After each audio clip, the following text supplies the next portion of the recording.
areas in the camp. Asli, who has lived in Kakuma for the last 7 years, started her business 3 years ago, getting her supplies from Nairobi. She makes 100,000 shillings a month selling to locals and fellow refugees in the camp. Locals are free to enter the camp to carry out business and even barter trade with some of the refugees who exchange their food rations for other items they can't get inside the camp itself. Across town on Addis Street is Martha, who fled Ethiopia and has been in Kakuma camp since 2005.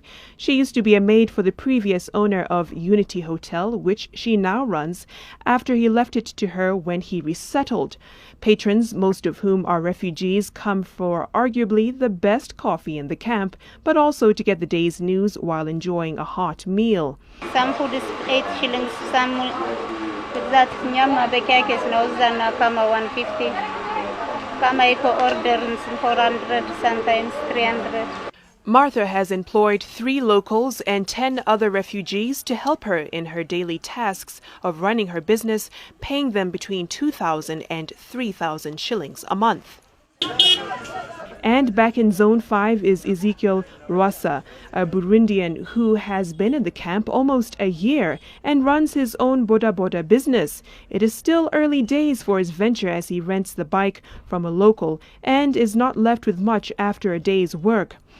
Kwa siku tunakodisha shilingi 500 na unakuta pikipiki yenyewe unaweka mafuta, na unapoweka mafuta unakuta umeingia hata hasara, hata bosi huwezi hata kupata hata pesa yake.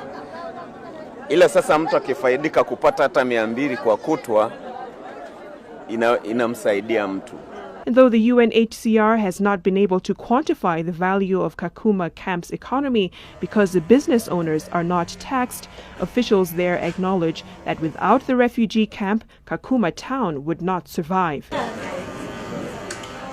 A perfect example is shown in a study commissioned by the Kenyan, Danish, and Norwegian governments in 2010, revealing that the Dadaab camps bring about $14 million into the surrounding community each year.